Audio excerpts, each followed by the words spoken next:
अंधकार के साथ हमारे अनंत नृत्य में हम जितना भी कदम बढ़ाते हैं, हर कदम के साथ अनजानी आवाजें गूंजती रहती हैं। हर गूंज एक बुलावे की तरह हमें रहस्य की खाई में और गहराई तक खींचती है, जहां से शायद हम लौट न सके। नंबर 20।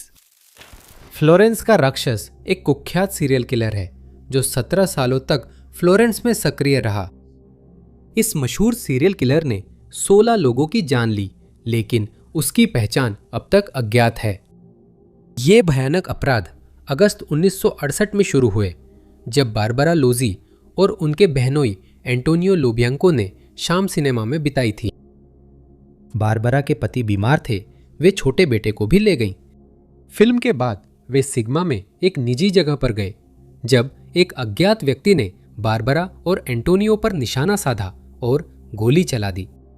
बारबरा के पति की जांच के बाद उन्हें जेल भेज दिया गया। 6 साल बाद 2 और हमलों में भी उसी तरह के हथियार का इस्तेमाल हुआ। सीरियल किलर ने फिर उसी तरह हमला किया जब जोड़ा स्थानीय प्रेमी जोड़ों की एक सुनसान जगह पर कार खड़ी किए हुए था। 7 साल तक पकड़े न जाने के बाद सीरियल किलर फिर से सक्रिय हो गया।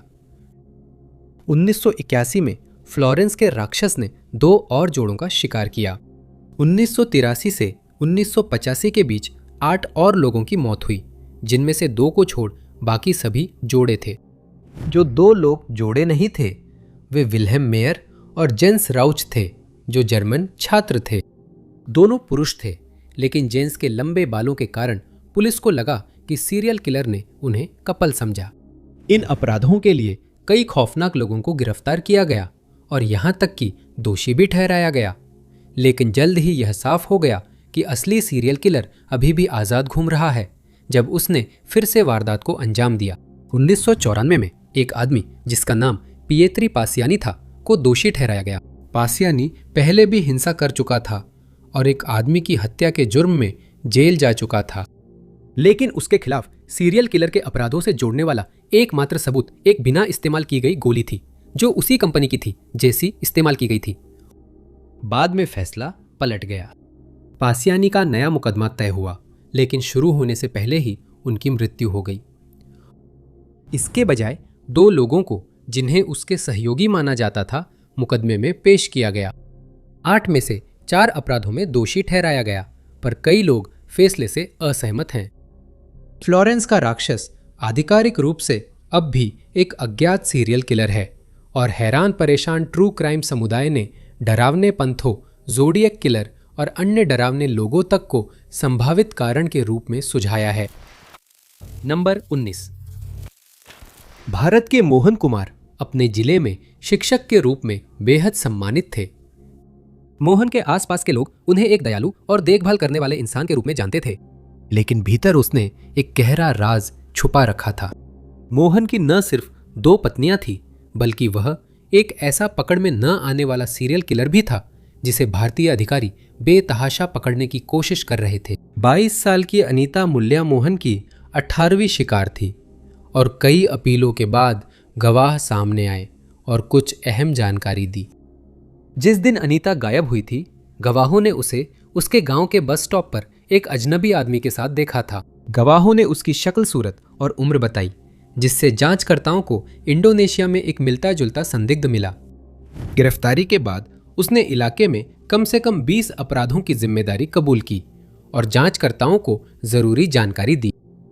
साल 2005 से 2009 के बीच सक्रिय रहे इस सीरियल किलर ने कम से कम 20 महिलाओं की हत्या की जिम्मेदारी ली थी। वह खुद को सम्मानित शिक्षक बताकर महिलाओं को महीनों तक रिश्ते में फंसा लेता था। उसके तरीके बहुत डरावने थे। जब वे उस पर भरोसा करने लगती थी तो वह उन्हें एक होटल में ले जाता था और बाद में उन्हें वह चीज देता था जिसे वह गर्भ निरोधक बताता था। उस रात सोने के बाद वे नहीं जागी।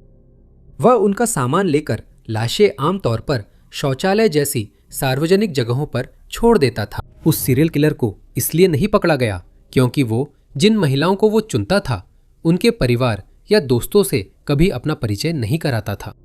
इसीलिए वह संदिग्ध नहीं बना, क्योंकि शुरू में अनहोनी की आशंका नहीं जताई गई थी। जांचकर्ताओं को उसकी कई पूर्व प्रेमिकाओं के मोबाइल और गहने मिले। सबसे डरावनी थी उसकी डायरी, जिसमें उन महिलाओं के नाम थे जिन्हें वह निशाना बना रहा था।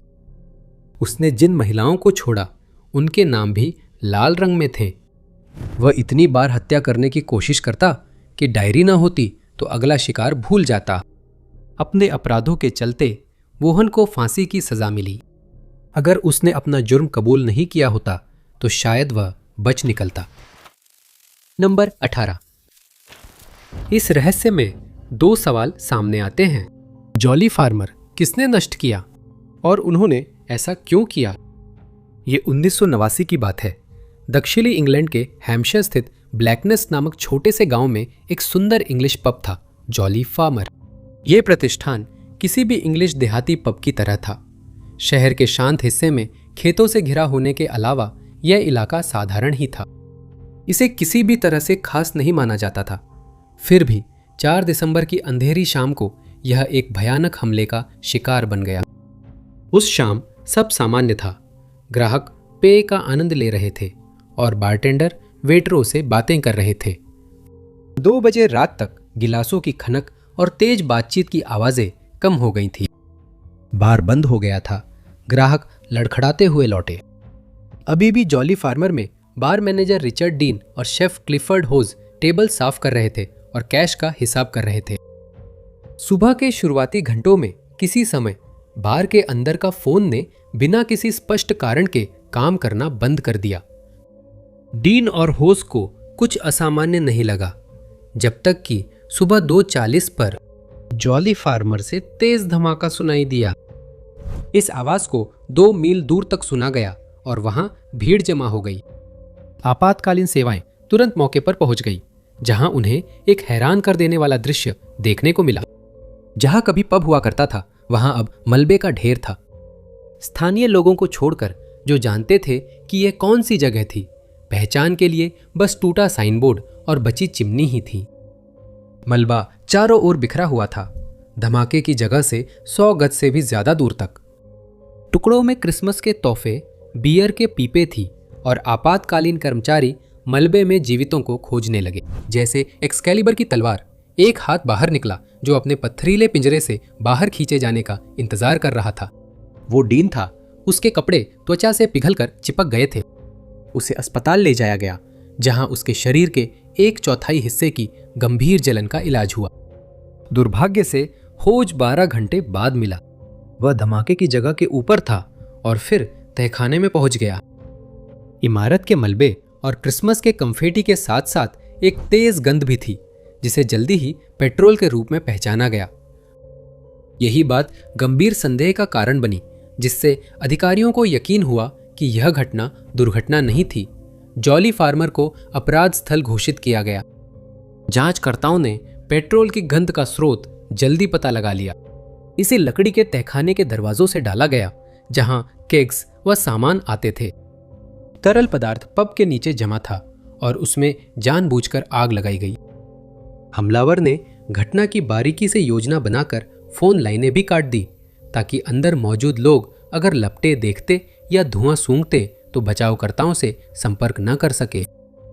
मामले को हत्या की जांच में बदल दिया गया, जिसमें उस अपराधी की तलाश शुरू हुई जो उस दुर्भाग्यपूर्ण शाम को न तो दिखाई दिया और न ही उसकी कोई आवाज सुनाई दी। जांचकर्ताओं के मुताबिक जॉली फार्मर या वहां काम करने वाले किसी भी व्यक्ति का कोई दुश्मन नहीं था।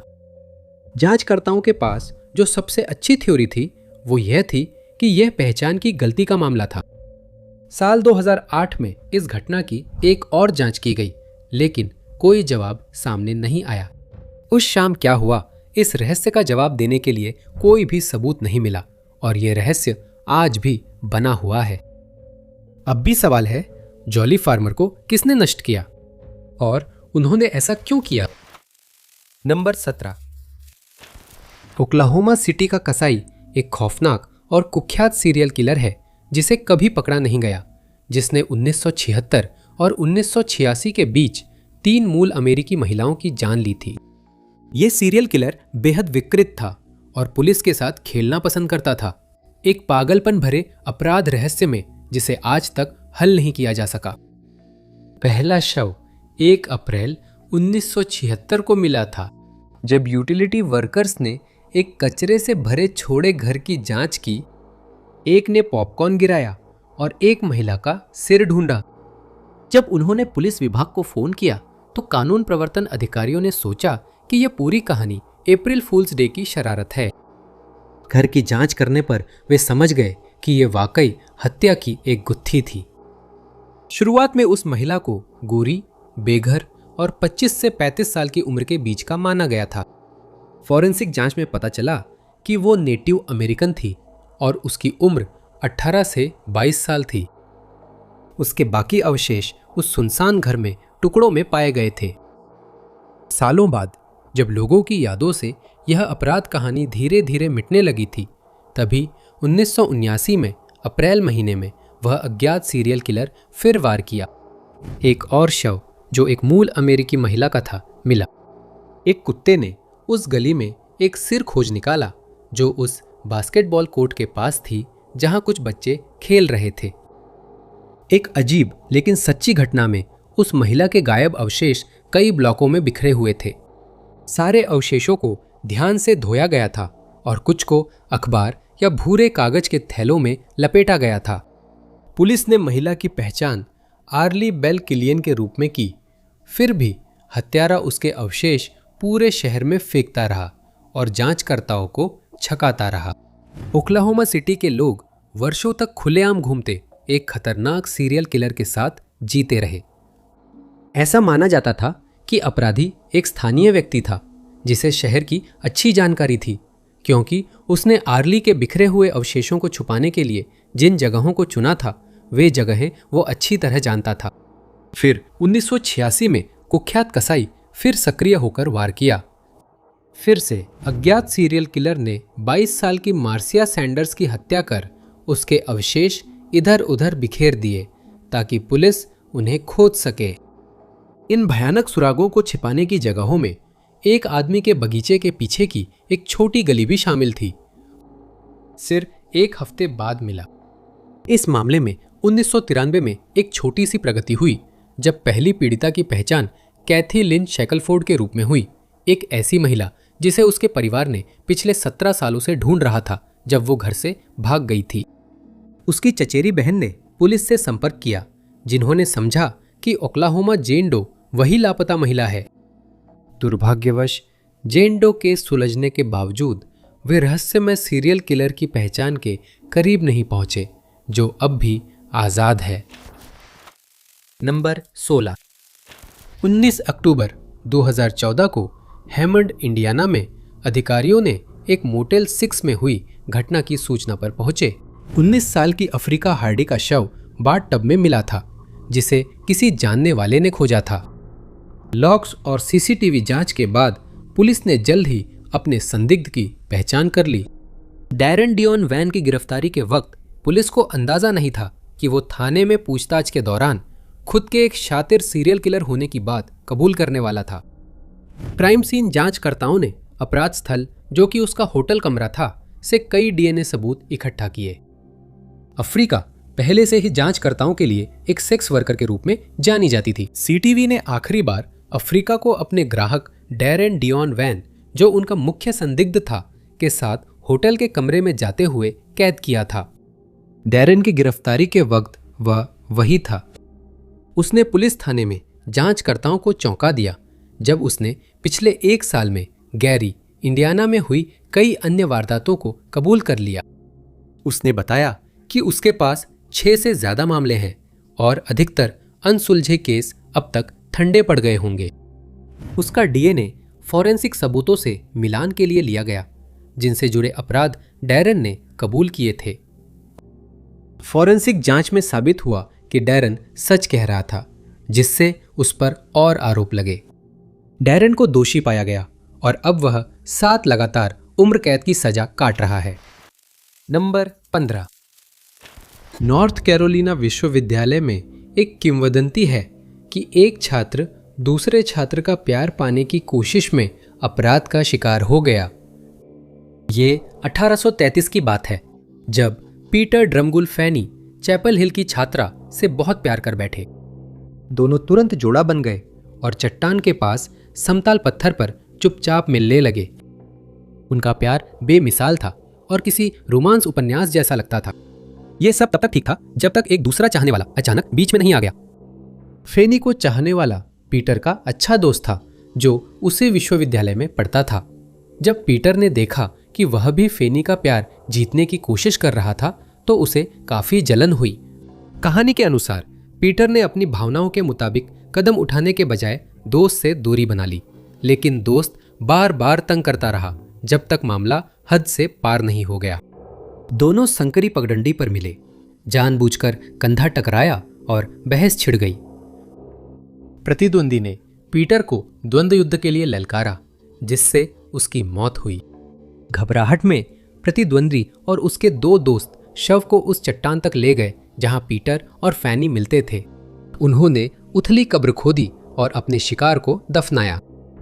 फैनी, जो अपने प्रिय के साथ क्या हुआ इससे अनजान थी, रोज उस चट्टान पर जाकर इंतजार करती रही। उसकी गैर मौजूदगी और चट्टान पर लाल धब्बे ही इशारा करते थे कि उसके प्रेमी के साथ कुछ गलत हुआ है। यह कथा सदियों तक चली। जिज्ञासु शोधकर्ताओं ने पीटर ड्रमगूल के कथित शव खोजने की कोशिश की, लेकिन वे उसे नहीं ढूंढ सके। शोधकर्ताओं ने इसे सिर्फ एक मिथक मानना शुरू कर दिया जो विश्वविद्यालय की कहानियों में जुड़ गया था। लेकिन पता चला कहानी के कुछ हिस्से सच हैं।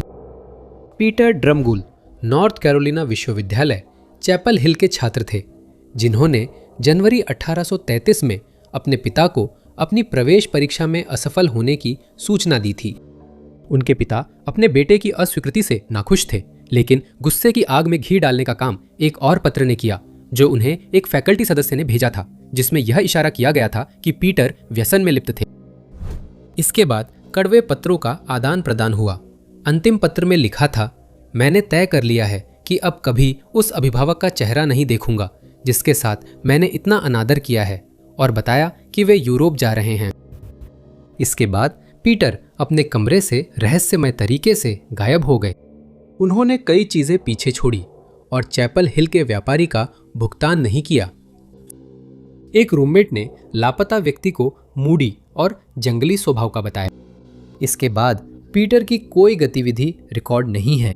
वह उस दिन बस गायब हो गया, अनजान में खो गया और जल्द ही एक किंवदंती बन गया।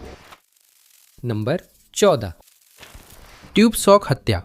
रहस्य मामलों को एक अज्ञात सीरियल किलर का काम माना जाता है, जिसने मिनरल, वॉशिंगटन में कम से कम 4 लोगों की जान ली थी और शायद कुछ और लोगों की भी। अगस्त 1985 में स्टीफन हार्किंस और रूथ कूपर टाकोमा के एक व्यावसायिक स्कूल में काम करते थे और गर्मी की छुट्टियों पर थे। उन्होंने ट्यूल लेक में वीकेंड कैंपिंग ट्रिप पर जाने का फैसला किया, ये न जानते हुए कि वहां सीरियल किलर घूम रहा था। स्टीफन और रूथ के सोमवार को काम न पहुंचने पर दोनों को आखिरी बार जिंदा देखे जाने के 2 दिन बाद लापता घोषित कर दिया गया। स्टीफन की लाश आखिरकार हाइकर्स को उसके स्लीपिंग बैग में मिली। उनका मृत कुत्ता भी कैंप साइट पर मिला, लेकिन रूथ अब भी लापता व्यक्ति के रूप में दर्ज थी। क्राइम सीन जांचकर्ताओं को कई कारणों से नहीं लगता था कि रूथ इस अनसुलझी हत्या के लिए जिम्मेदार थी। उस समय कुख्यात सीरियल किलर रिचर्ड रामिरेज, जिसे नाइट स्टॉकर के नाम से भी जाना जाता था, अभी भी फरार था। जब वह सक्रिय होता तो जोड़ों को निशाना बनाकर पुरुषों को जल्दी मारता और फिर महिलाओं के मामले में देर लगाता। क्राइम सीन जांचकर्ताओं को नहीं लगा कि कैलिफोर्निया के सीरियल किलर इस वॉशिंगटन केस के लिए जिम्मेदार थे, लेकिन उस समय यह एक वास्तविक संभावना थी कि कोई डरावना व्यक्ति उससे प्रेरित हो जाए। रूथ के अवशेष 2 महीने बाद आधा मील दूर मिले थे। उसकी गर्दन पर ट्यूब सॉक थी, लेकिन जासूसों ने पाया कि उसकी मौत का कारण यह नहीं था। कुछ महीनों बाद माइकल राइमर, डायना रॉबर्टसन और उनकी बेटी ने कैंपिंग ट्रिप की योजना बनाई। 12 दिसंबर को जब इस जोड़े को आखिरी बार देखा गया, उनकी बेटी केमार्ट पार्किंग लॉट में लावारिस मिली थी। वह अधिकारियों को न तो घटना बता सकी, न ही माता पिता का पता। डायना के बारे में पूछने पर बेटी ने कहा, माँ पेड़ों में है। इलाके की तलाशी में कुछ नहीं मिला। जब तक फरवरी में डायना का शव माइक के ट्रक के पास मिला। सीरियल किलर ने धारदार हथियार 17 बार इस्तेमाल किया था।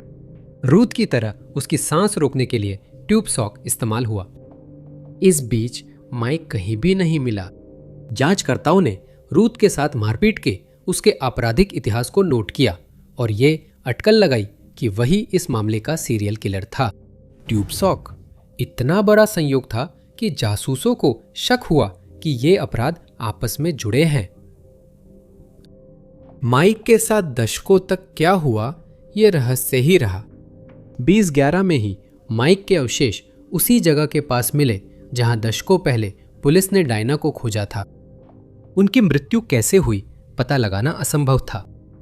आखिरी शव मिलने के बाद भी जांचकर्ता हत्या की गुत्थी नहीं सुलझा पाए। जासूस अभी भी तय नहीं कर पाए हैं कि माइक की हत्या किसी अज्ञात सीरियल किलर ने की या उसने डायना की हत्या के बाद खुदकुशी की। नंबर 13। साल्वातोरे पेरो ने, जिन्हें बाद में साल के बेटे के नाम से जाना गया, स्टेटन आइलैंड की सड़कों पर काले डफल बैग के साथ चलते थे। वह कपड़ों का व्यापार एक घुमंतू सेल्समैन के रूप में करते थे, लेकिन उनका दूसरा धंधा लूटपाट करना था और आगे चलकर वह सीरियल किलर बन गया। 6 जुलाई 2012 को साल एक कपड़ों की दुकान में बंद होने के समय गए। अंदर सिर्फ वही और 65 साल के मालिक थे। वो सिर्फ लूट सकता था, पर उसने अकल्पनीय करने को कटी बंदूक का इस्तेमाल किया। उसी साल के अगले कुछ महीनों में 2 और दुकानों को भी निशाना बनाया गया। पहले अपराध की तरह ही कर्मचारी अकेले और असहाय थे। सीसीटीवी फुटेज में अपराधी दिख गया था और कुछ हफ्तों बाद न्यूयॉर्क पुलिस ब्रुकलिन में साल पेरोने के अपार्टमेंट के दरवाजे पर पहुंच गई, जहां वो अपनी गर्लफ्रेंड के साथ रहता था। अंदर उन्हें एक डफल बैग मिला जो ठीक वैसा ही था जैसा अपराध की शाम सीसीटीवी फुटेज में देखा गया था। बैग में हथियार और डक्ट टेप थे, जिन्हें फॉरेंसिक जांच में 3 अपराधों से जोड़ा गया। इस खोज के बाद सैल का भाग्य तय हो गया और उसे तुरंत गिरफ्तार कर लिया गया। सैल के बेटे को अपराधों के मुकदमे का सामना करने में 4 साल लगे। इस दौरान उसने कई बार दावा किया कि उसे ईरान के व्यापार सहयोगी ने फंसाया है। सैल को इतिहास के सबसे दुष्ट सीरियल किलरों में से एक बनाती है उसमें जरा भी पछतावा न होना। मुकदमे में दुकानदार के बेटे ने रोते हुए बताया कि उसने सैल को दरवाजा खोला, दुकान देर तक खुली रखी और उसे परिवार जैसा माना। एक अन्य गवाह का कहना है कि उसने अनजाने में सैल के साथ एक नाइट क्लब में डांस किया था, ठीक उसी के बाद जब उसने अपने जघन्य अपराध किए थे, और उस दौरान वह पूरी तरह सामान्य लग रहा था। उसे क्लिंटन सुधार गृह न्यूयॉर्क में 75 साल से आजीवन कारावास की सजा मिली थी। नंबर 12।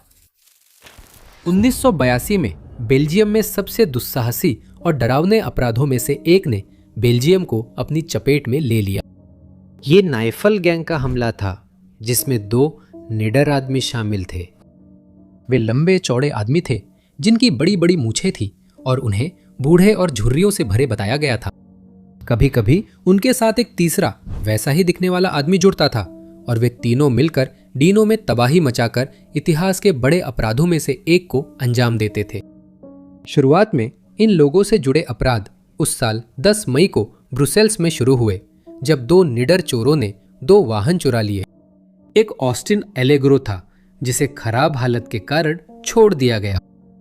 दूसरा वाहन VW सेंटाना था जो अच्छी हालत में शोरूम से चुराया गया था। अगस्त में सेंटाना फरार होने के लिए इस्तेमाल की जाने वाली कार बन गई और दोनों ने फ्रेंच किराना स्टोर में बंद होने के बाद हथियारों से घुसपैठ की। पुलिस को चल रही डकैती की सूचना मिली और वे मौके पर पहुंची, लेकिन गोलियों की अदला बदली में घायल हो गए। सितंबर के अंत में दिन में 3 लोग हथियार लेकर एक हथियारों की दुकान में घुसते हैं, ग्राहकों व कर्मचारियों को जमीन पर लेटने को कहते हैं और हथियार ढूंढते हैं। गवाहों ने बताया कि वे बहुत व्यवस्थित थे और जानते थे कि क्या ढूंढना है।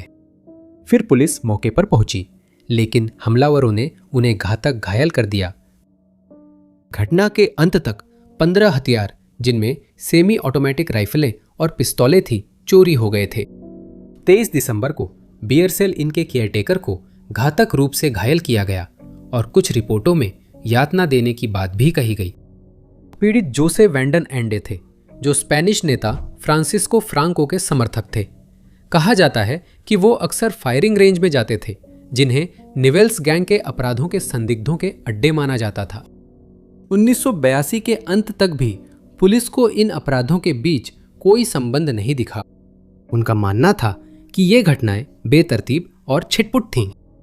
ये सिलसिला अभी खत्म नहीं हुआ था और 9 जनवरी 1983 को आतंक जारी रहा, जिसकी शुरुआत एक टैक्सी की डिक्की में एक लाश मिलने से हुई। अपराध स्थल पर एक सिगरेट का टुकड़ा मिला था, लेकिन उस पर मौजूद डीएनए का किसी भी संदिग्ध से कोई संबंध नहीं पाया गया। फरवरी में जेनवाल की एक किराने की दुकान में तीसरे आदमी की मदद से डकैती हुई।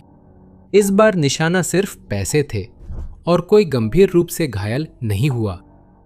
2 दिन बाद एक महिला को VW गोल्फ से जबरन निकाला गया और उसने संदिग्ध को अच्छी तरह देखा, जिसके आधार पर बाद में गवाहों के स्केच में से एक तैयार किया गया। उसी महीने एक मैकेनिक की दुकान से ऑडी चोरी हुई और एक किराना दुकान को निशाना बनाकर भागने के लिए VW गोल्फ का इस्तेमाल हुआ। मार्च में उन्हीं लोगों ने एक और किराना दुकान पर हमला कर मैनेजर को घातक रूप से घायल किया और पैसे लेकर भागते समय दुकान में कई बार गोली चलाई, जिससे उनकी निर्दयी प्रवृत्ति दिखी। 1983 के अंत तक पुलिस पूरी तरह से हैरान थी और अभी भी ये नहीं जानती थी कि ये सभी अपराध वही लोग कर रहे हैं, और ये सिलसिला 1986 तक जारी रहा, जिसमें अगले 3 सालों तक इसी तरह के हमले होते रहे। इस अपराध श्रृंखला के अंत तक निवेल्स गैंग ने 20 हमले किए थे, 40 लोगों को घायल किया था और 28 लोगों की जान ले ली थी। पुलिस के पास सिर्फ 3 संदिग्धों के अस्पष्ट विवरण थे। उन्हें द जायंट उपनाम मिला। वह 6 फीट से ऊंचे थे और समूह के नेता थे। दूसरा आदमी 30 की उम्र का था और नेता से बड़ा दिखता था। वो लंबा था, लेकिन जायंट जितना लंबा नहीं था। यही व्यक्ति पीड़ितों का मजाक उड़ाता था। वो अपने हथियार से सबसे ज्यादा गोली चलाता था। तीसरे आदमी को, जो शायद ही अपराध स्थल पर दिखता था, बूढ़ा आदमी या ड्राइवर कहा जाता था। वह दोनों से बड़ा, कठोर, झुलसा और छोटा कद का था। वह हमलों में शामिल था और फरार होने वाली गाड़ी चलाता था। हालांकि कई लोगों को जांच के दायरे में रखा गया था, लेकिन अपराध की इस श्रृंखला को कभी सुलझाया नहीं जा सका। प्रचलित सिद्धांत के अनुसार अपराधी पेशेवर अपराधी थे और संभवतः अति दक्षिणपंथी चरमपंथियों से जुड़े हुए थे। नंबर 11। मोस्टरलैंड का हत्यारा एक कुख्यात सीरियल किलर था, जिसने 1970 के दशक में जर्मनी के मोस्टरलैंड क्षेत्र में 4 महिलाओं की जान ली थी। जानकारी देने पर, इनाम घोषित होने और सीरियल किलर का डीएनए रिकॉर्ड में होने के बावजूद उसे कभी भी कानून प्रवर्तन एजेंसियों द्वारा पकड़ा नहीं जा सका। उसके सभी अनसुलझे मामलों में 18 से 23 साल की पतली, काले बालों वाली युवा महिलाएं शामिल थीं। हर किसी ने उस अज्ञात सीरियल किलर की कार में बैठकर अप्रत्याशित अंत झेला। पहली थी एडेल्ट्राउड वैन बॉक्सेल, जो एक सेक्स वर्कर थी, जिसे 21 नवंबर 1971 की शाम को एक चमकीले रंग की वॉक्सवैगन कार में बैठते हुए देखा गया था। गवाह, जो खुद भी एक सेक्स वर्कर थी, ने सोचा कि एडेल्ट्राउड को ग्राहक मिल गया। कुछ घंटे बाद एक हैरान किसान को एक कच्ची सड़क पर एडेल्ट्राउड का शव मिला। कई महीने बीत गए। फिर मई 1972 में बारबरा स्टॉर्म नाम की एक महिला क्लब से निकलने के बाद गायब हो गई। माना जाता है कि ये म्यून्स्टरलैंड किलर के हाथों हुआ। कुछ समय बाद सीरियल किलर ने फिर वार किया। इस बार मार्लिस हेमर्स अपने बॉयफ्रेंड के साथ लिफ्ट ले रही थी जब वे एक अनसुलझे अपराध रहस्य में फंस गईं। दोनों ने सोचा अकेले लिफ्ट मिलने की संभावना ज्यादा है और अलग हो गए। बाद में बॉयफ्रेंड ने मार्लिस को एक गुजरती गहरे हरे रंग की कार की पैसेंजर सीट पर थोड़ी देर देखा। जब उसने उसे हाथ हिलाकर इशारा किया तो मार्लिस ने बिल्कुल भी प्रतिक्रिया नहीं दी। जब मार्लिस तय किए गए मिलने के स्थान पर नहीं पहुंची तो उसे उसकी गुमशुदगी की रिपोर्ट दर्ज कराई गई। आखिरी शिकार 22 वर्षीय एरिका कुंट्ज थी, जो यूनिवर्सिटी लाइब्रेरी से घर लौटते समय लिफ्ट ले रही थी। तभी सीरियल किलर ने हमला कर दिया। अपराध रिपोर्टों के अनुसार बाद में एक ग्रे मर्सिडीज को सड़क पर धीरे धीरे जंगल में प्रवेश का रास्ता तलाशते देखा गया। कुछ दिन बाद एरिका का शव वहीं मिला जहां मर्सिडीज को धीरे धीरे जाते देखा गया था। 4 भयानक अपराधों के बाद मॉन्स्टरलैंड किलर ने शायद अपनी गतिविधि बंद कर दी और बस अचानक गायब हो गया। क्राइम सीन जांचकर्ताओं ने इन 3 अनसुलझे मामलों को केवल इसलिए जोड़ पाया क्योंकि शवों को एक ही जगह फेंका गया था। फॉरेंसिक जांचकर्ताओं को बारबरा के नाखूनों के नीचे सीरियल किलर का डीएनए मिला जब वो अपनी जान के लिए लड़ रही थी, और 1990 के दशक में किसी समय अपराध स्थल पर मिला डीएनए एक संभावित संदिग्ध से मिलाया गया। फॉरेंसिक जांच के नतीजों से पता चला कि उनका संदिग्ध जिम्मेदार अपराधी नहीं था और यह अनसुलझा मामला ठंडे बस्ते में चला गया। तब से इस ठंडे बस्ते में पड़े मामले की फाइलें कई बार फिर से खोली गई, लेकिन इस रहस्यमय सीरियल किलर का कोई मेल कभी नहीं मिला। नंबर 10, जेसिका लिन गुआरिनो 3 बहनों में सबसे छोटी, टेनेसी के यूनिकॉय काउंटी में पली बढ़ी। 2011 में 21 साल की उम्र में उन्होंने गोल्ड्सबोरो, नॉर्थ कैरोलिना के 52 वर्षीय कार्सन कैमरन का ध्यान आकर्षित किया, जो कुछ रूममेट्स के साथ रहता था। परिवार ने इस रिश्ते को नापसंद किया और कैमरन से दूर रखने की कोशिश की, लेकिन जेसिका उससे बहुत प्यार करती थी। क्रिसमस तक वो अपने नए बॉयफ्रेंड के ओल्ड ग्रंथम रोड वाले घर में रहने लगी।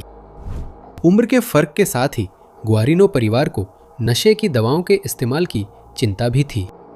जेसिका के बारे में कहा जाता है कि उसे पहले से नशे की लत की समस्या थी और कैमरन के बारे में माना जाता है कि वो अब भी अक्सर नशा करता था।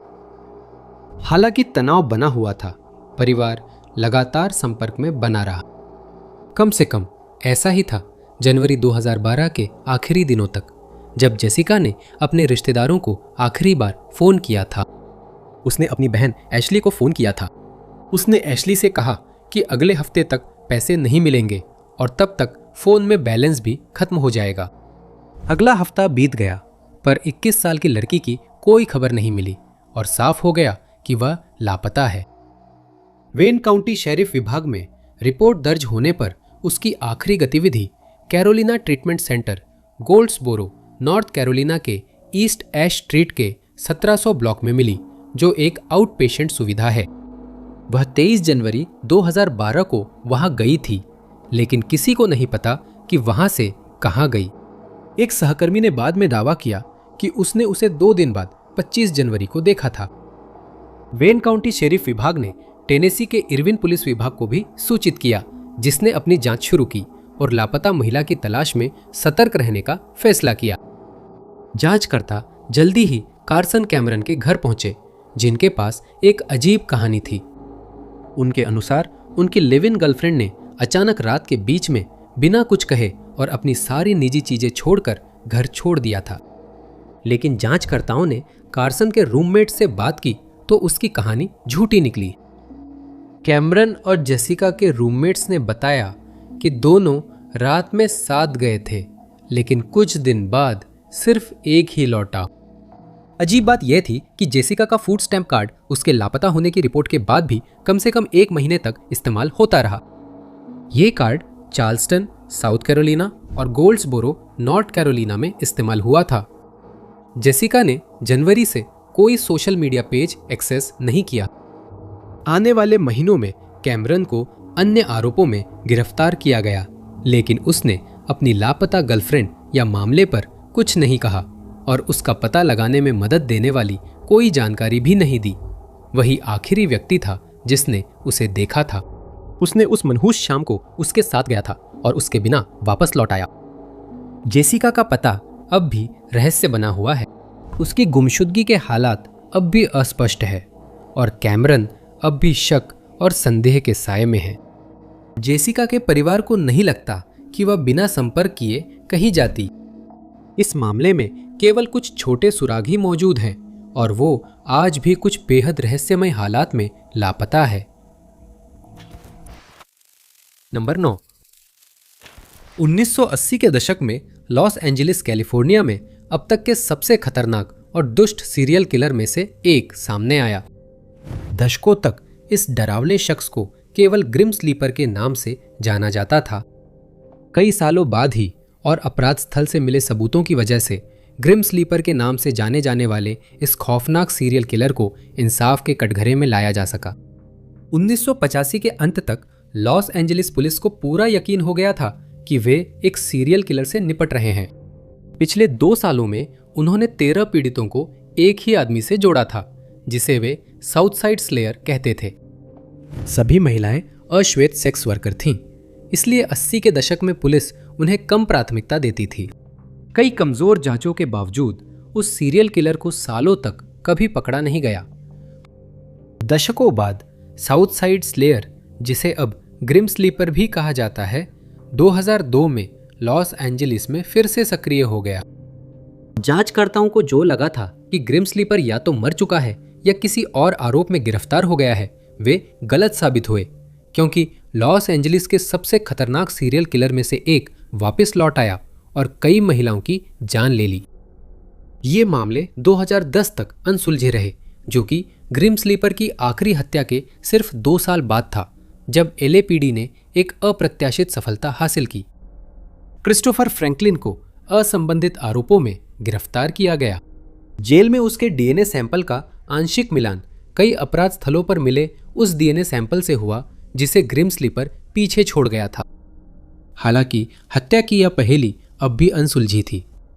क्रिस्टोफर फ्रैंकलिन ग्रिम स्लीपर बनने के लिए बहुत छोटा था, क्योंकि उसके अपराध 80 के दशक से चले आ रहे थे। क्रिस्टोफर का DNA आंशिक रूप से इसलिए मेल खा रहा था क्योंकि उसके परिवार में कोई असली सीरियल किलर था। फॉरेंसिक जांचकर्ताओं ने क्रिस्टोफर फ्रैंकलिन जूनियर के पिता की जांच की, जो 80 के दशक में युवा थे और दशकों बाद फिर से वारदात में शामिल हुए। जांचकर्ताओं ने लॉनी के कचरे की तलाशी के लिए वारंट लिया और फेंके गए पिज्जा के टुकड़े से DNA सैंपल लिया। LAPD ने सांस रोके रखी जबकि टेस्ट किए जा रहे थे, और जब नतीजे आए तो वे हैरान रह गए। लॉनी डेविड फ्रैंकलिन जूनियर की पहचान 1985 से 2007 तक के ग्रिम स्लीपर अपराध स्थलों से मेल खाते हुए की गई। लॉनी को तुरंत गिरफ्तार कर 2016 में अदालत में पेश किया गया, लेकिन 2020 में सैन क्वेंटिन में उनकी मृत्यु हो गई और वे न्याय का सामना नहीं कर पाए। नंबर 8। फैंटम या फर्जी सोशल वर्कर की डरावनी घटना ने 1990 के दशक में UK और US को अपनी गिरफ्त में ले लिया था। अज्ञात व्यक्ति, जो अक्सर अच्छे कपड़े पहने होते थे, खुद को social worker, public health nurse या इसी तरह के पेशेवर के रूप में पेश करते थे ताकि वे घरों में प्रवेश कर सके, अक्सर भलाई की जांच या टीकाकरण के बहाने। एक महत्वपूर्ण घटना 1990 में शेफील्ड, साउथ यॉर्कशायर में हुई, जब 2 महिलाएं जो खुद को NSPCC से बताती थीं, एलिजाबेथ कोपलैंड के घर आईं। 2 दिन बाद एजेंटों की एक अलग जोड़ी लौट आई और कथित जोखिम आकलन के आधार पर उसके बच्चों को अपने कब्जे में लेने की धमकी दी। कुपलिन की कॉल से पता चला NSPCC के पास दोनों विजिट्स का रिकॉर्ड नहीं था, जिससे ऑपरेशन चाइल्ड केयर शुरू हुआ।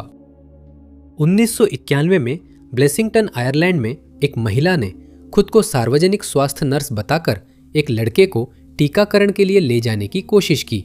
उसके पास लड़के का नाम और जन्मतिथि थी, लेकिन मां ने उसका पहचान पत्र देखने की मांग की तो वह चली गई। इसके बाद ईस्टर्न हेल्थ बोर्ड ने चेतावनियां जारी की। इन फर्जी मुलाकातों की रिपोर्ट्स, जो अक्सर अच्छे कपड़े पहने जोड़े द्वारा होती थी, 1991 में कई इंग्लिश काउंटियों में छाईं। अपहरण दुर्लभ थे, फिर भी ये घटनाएं परेशान करती थीं। यह घटना 1990 के दशक में भी जारी रही, जिसमें अपराधी और चालाक हो गए और नकली आईडी बनाकर आने लगे।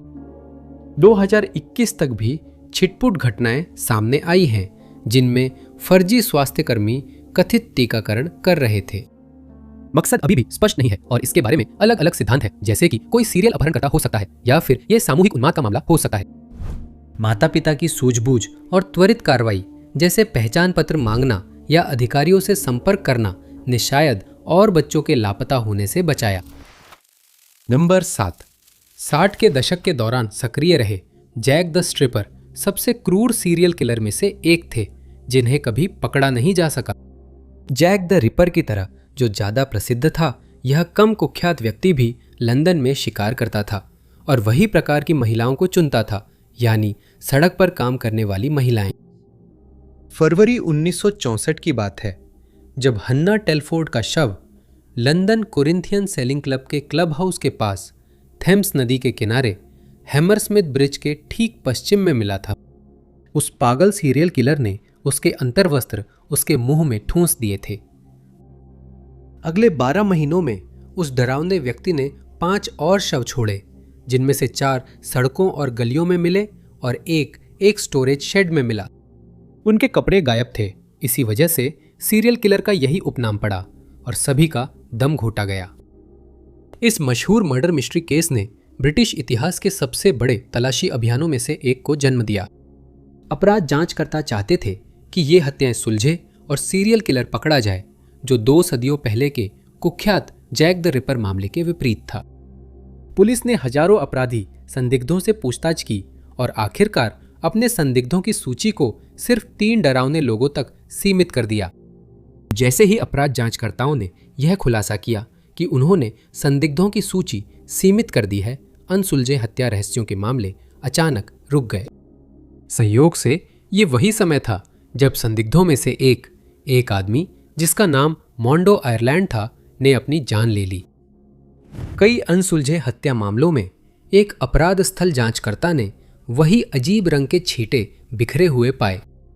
ये सुराग हेरोन ट्रेडिंग एस्टेट की एक वाहन स्प्रे शॉप से जुड़ा, जो वहीं के पास थी जहां शवों में से एक मिला था। मोंडो आयरलैंड भी उसी एस्टेट से जुड़ा था।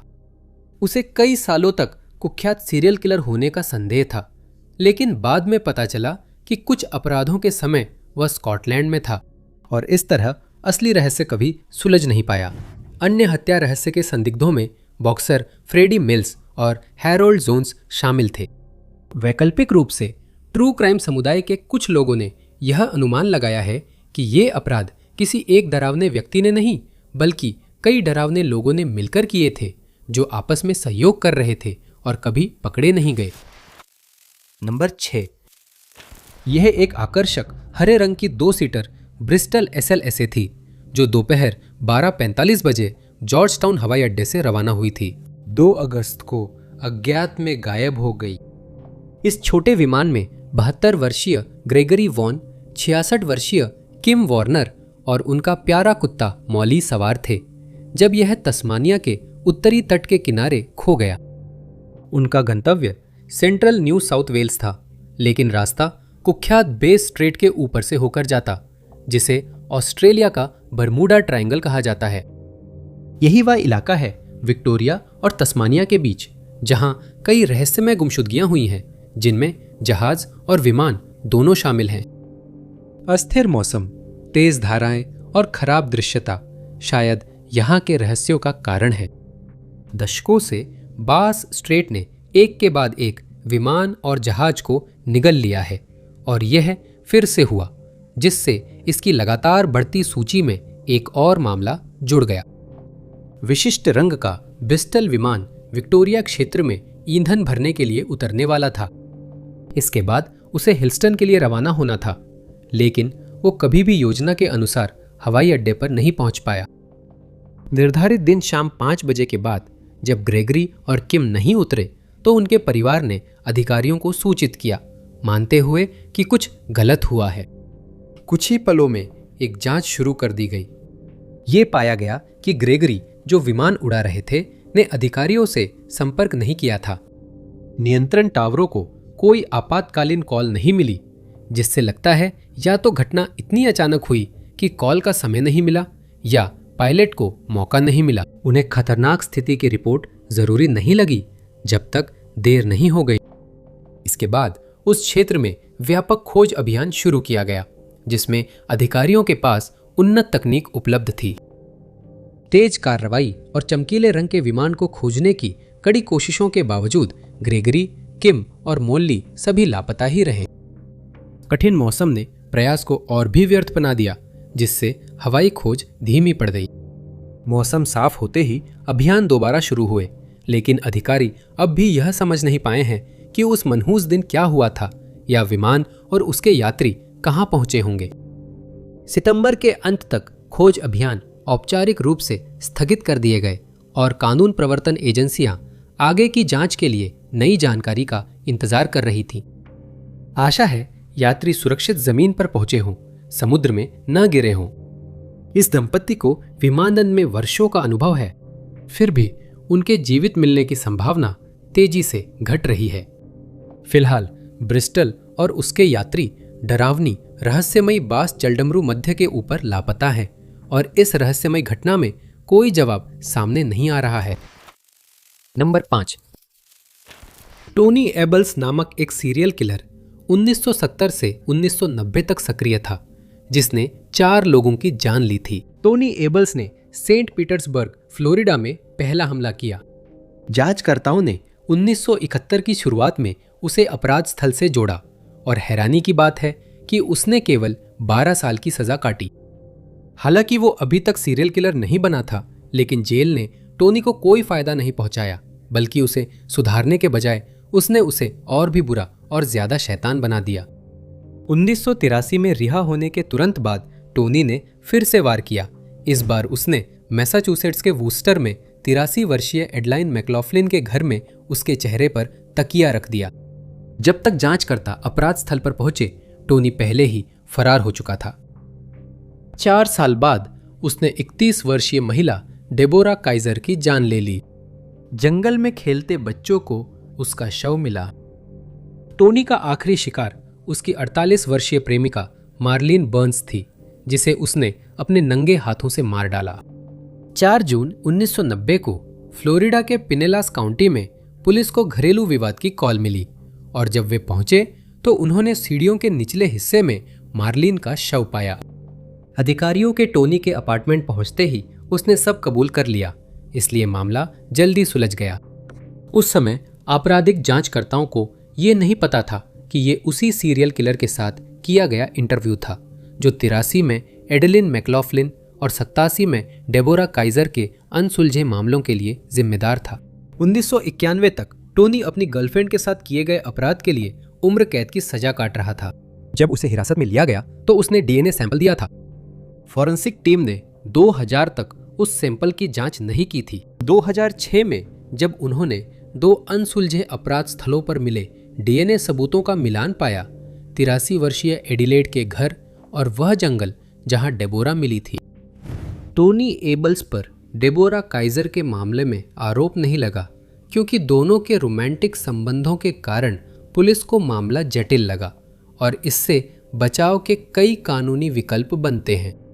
टोनी एबल्स फ्लोरिडा की साउथ बे जेल में उम्र कैद की सजा काट रहे हैं। नंबर 4।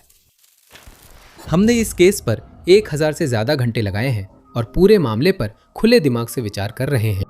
अगर हमें इसका कारण भी पता चल जाता तो हम एक कदम और करीब होते। ये निराशा भरे शब्द चीफ इंस्पेक्टर लिन टर्ली ने कहे, जो बर्मिंघम की एक ही सड़क पर छाए एक बेहद रहस्यमय घटनाक्रम की जांच के प्रभारी थे। उनके शब्दों से पता चला कि 1981 के अंत में शुरू हुए इस रहस्य की सच्चाई जानने के लिए काफी मेहनत की गई। ये थॉर्नटन रोड वार्ड एंड था, जो एक अजीब और खतरनाक पत्थरबाजी के हमले का शिकार बना। चमकदार पॉलिश पत्थर खिड़कियों से तेजी से आए, कांच तोड़े, राहगीरों को घायल किया और कभी-कभी छतों में डंड डाले। वे कहां से आए थे? कौन इस शांत साधारण मोहल्ले में तबाही मचा रहा था? ये वही सवाल है जो उपरोक्त मेहनत के बावजूद अब तक अनुत्तरित है। 3 घर खास तौर पर थे जिन्होंने इस रहस्य का सबसे ज्यादा खामियाजा भुगता। नंबर 32, 34 और 36 के खिड़कियों को लगातार गिरती हुई चमकदार कंकड़ों की बारिश ने तोड़ दिया था। घटना की रिपोर्टों के बाद इलाके की जल्दी तलाशी ली गई, लेकिन कुछ नहीं मिला। समय के साथ लगभग हर रात पत्थर अंधेरे से निकल कर आते और घर के मालिकों में डर पैदा कर देते, इतना कि उन्होंने अपने घरों को बैरिकेड्स लगाकर बंद करना शुरू कर दिया, इस उम्मीद में कि शायद इससे वह अज्ञात ताकत दूर रहे जो कहीं दिखाई न देने वाली सीमा पर मंडरा रही थी। उन्होंने अपनी खाली खिड़कियों में चिकन वायर या टीन की चादरें लगा दी ताकि खुद को सुरक्षित रख सके। आखिरकार कानून प्रवर्तन अधिकारियों ने निगरानी शुरू कर दी, इस उम्मीद में कि वे अपराधियों को रंगे हाथ पकड़ लेंगे। शुरुआत में वे कार में बैठकर इंतजार और निगरानी करते रहे, लेकिन पत्थरों का स्रोत नहीं दिखा। फिर उन्होंने कई गुप्त कैमरे लगाए और बगीचों में स्लीपिंग बैग लेकर डेरा डाल दिया। फिर भी वे नहीं जान पाए कि पत्थर कहां से फेंके जा रहे थे। कैमरों ने किसी को नहीं पकड़ा, फिर भी कांच और धातु पर टकराने की आवाजें आती रहीं। कई महीनों बाद भी पुलिस 24 घंटे निगरानी कर रही थी। कुछ तो पेड़ों में छिपकर भी बैठे थे। बैलिस्टिक विशेषज्ञों को भी इस रहस्य में शामिल किया गया, लेकिन वे जांच में कोई मदद नहीं कर सके। पत्थरों की पूरी तरह से जांच की गई, लेकिन उन पर कोई फिंगरप्रिंट नहीं मिले। बेहद निराशा में पादरियों को बुलाया गया, लेकिन वे भी हैरान रह गए। ये किसी किस्मत वाले उपद्रवी द्वारा थॉर्नटन रोड पर दहशत मचाने का मामला लग सकता है, लेकिन रहस्य और गहरा हुआ, क्योंकि यह अगले 3 साल लगातार जारी रहा। यह मामला लगातार राष्ट्रीय अखबारों और यहां तक कि टीवी पर भी सुर्खियों में रहा। फिर भी कोई सुराग या जानकारी इस रहस्य को सुलझा नहीं पाई। मई 1982 में बर्मिंघम मेल ने रिपोर्ट किया कि डरे हुए निवासी एक और रहस्यमय हमले के लिए तैयारी कर रहे थे। इस कैप्शन में निवासी एवलिन माल्को की तस्वीर थी, जिसमें वो सुरक्षा के लिए टिन की टोपी पहने थी। अन्य घर मालिकों को सुरक्षा उपकरण पहनने पड़े, क्योंकि वे कई चोटें झेल चुके थे। कुछ लोगों को लगता था वे अलौकिक घटनाओं का शिकार है, लेकिन पुलिस की राय अलग थी।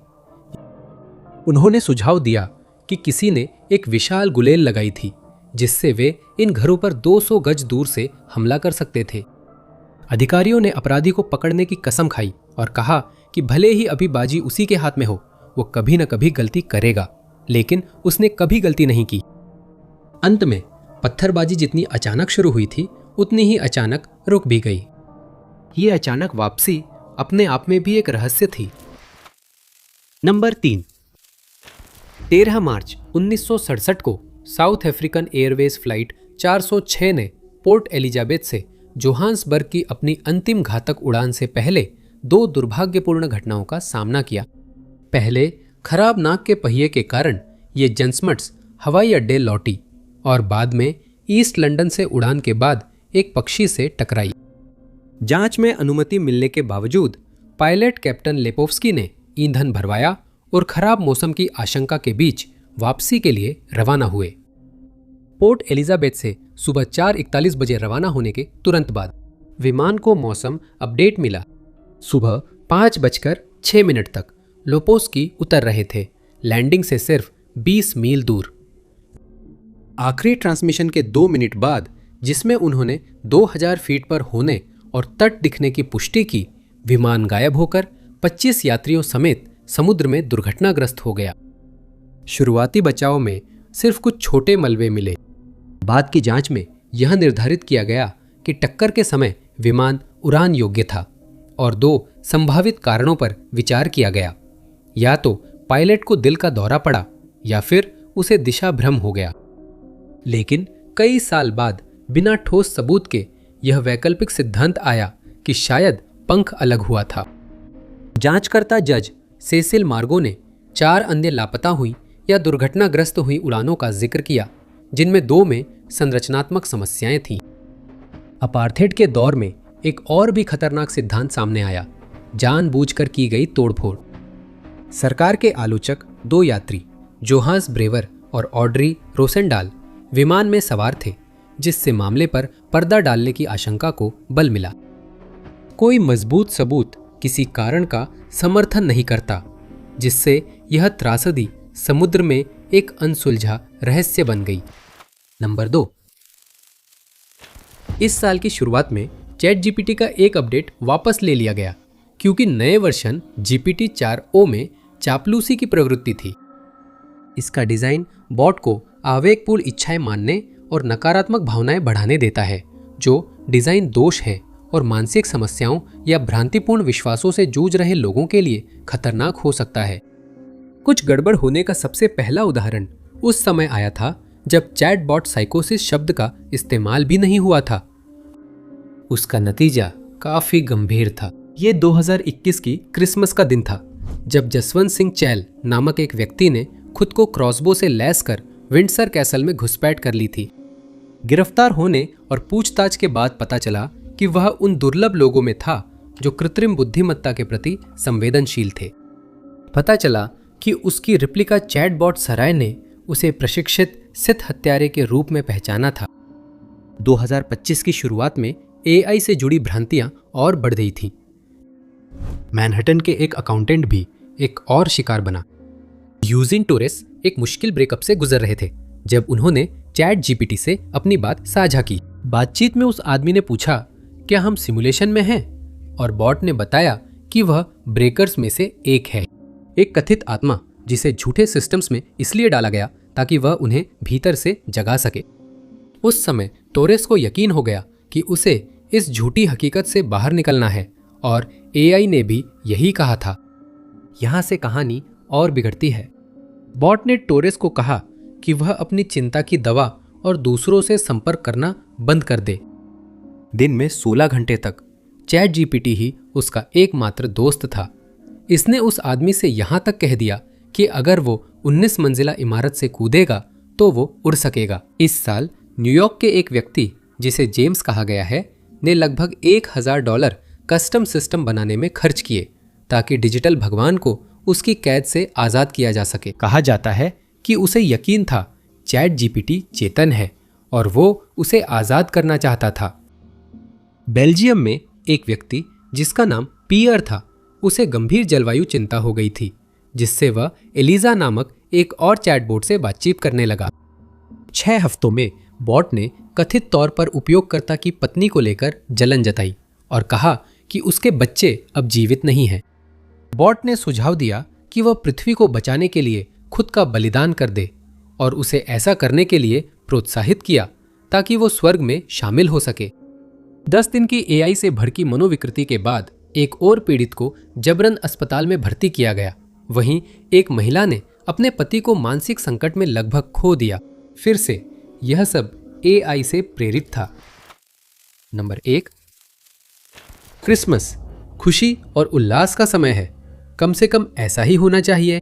हालांकि कुछ लोगों के लिए ये उत्सव एक ऐसी अंधेरी छाया से ढक जाते हैं जो कभी खत्म नहीं होती और अक्सर अपने पीछे दुख, पीड़ा और रहस्य छोड़ जाती है।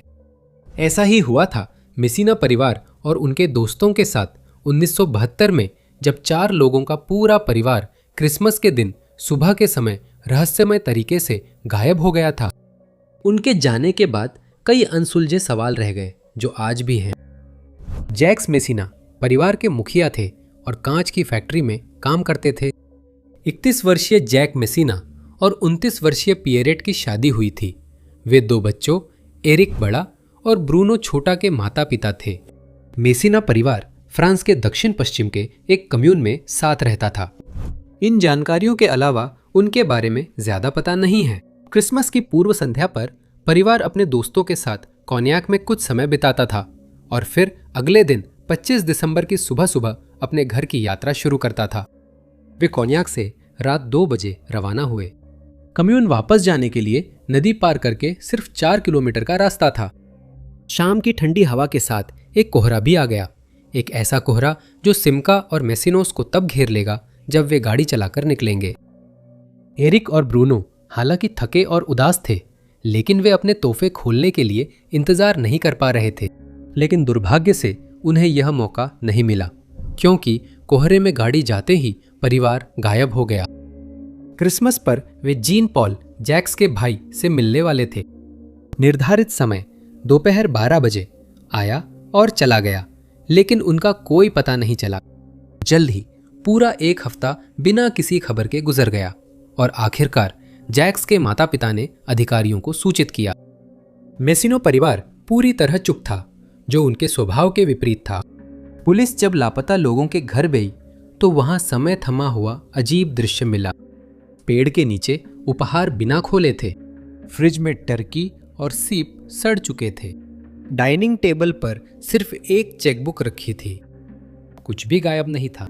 सब कुछ अपनी जगह पर था, बस परिवार को छोड़कर। जैसे ही अधिकारियों ने गहराई से जांच शुरू की, उन्होंने पाया कि सब कुछ वैसा नहीं था जैसा दिख रहा था।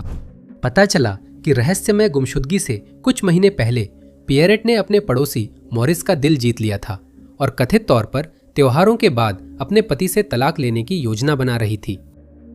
जीन पॉल के मुताबिक उनके लापता भाई को यह राज गुमशुदगी से कुछ हफ्ते पहले ही पता चला था, लेकिन ऐसा कोई सबूत नहीं है कि यही उस घटना की वजह बनी हो। कई सिद्धांत सामने थे, इसलिए जांचकर्ताओं ने उन्हें एक एक कर जांचना शुरू किया। शुरुआत नदी से हुई, जिसे कई किलोमीटर तक खंगालने पर भी कुछ नहीं मिला। इसके आसपास के बड़े इलाके की भी पूरी तरह से तलाशी ली गई और यहां तक कि मॉरिस से भी पूछताछ की गई। इनमें से कोई भी कोशिश कोई सकारात्मक नतीजा नहीं दे पाई। कई क्रिसमस आए और गए। अधिकतर लोगों के लिए यह सामान्य था, लेकिन लापता मेसिनोस परिवार के लिए हर क्रिसमस कैरोल उनके अपनों की याद दिलाता था, जिन्हें वे अनजान हालात में खो चुके थे। 2011, 2012 और 2013 में और अधिक खुदाई और खोजबीन की गई। इन प्रयासों में कम्यून के पास कुछ हड्डियां मिली, लेकिन वे किसी लापता रिश्तेदार से नहीं जुड़ पाईं। उनके साथ गायब हुई सिमका कार के विवरण से मेल खाती एक कार भी मिली, लेकिन उसकी नंबर प्लेट गलत थी। अधिकारियों को जांच के बाद भी कोई सुराग नहीं मिला और मेसिनोस का रहस्य अब भी कायम है। देखने के लिए धन्यवाद। अगर आपको यह वीडियो पसंद आया हो तो जरूर उस लाइक बटन को दबाएं। साथ ही सब्सक्राइब करना और उस नोटिफिकेशन बेल को दबाना न भूलें, ताकि आप हमारे सभी आने वाले वीडियो से अपडेट रह सके। मेरा नाम टॉप 5 अननोन्स है और मैं आप लोगों से अगले वीडियो में मिलूंगा।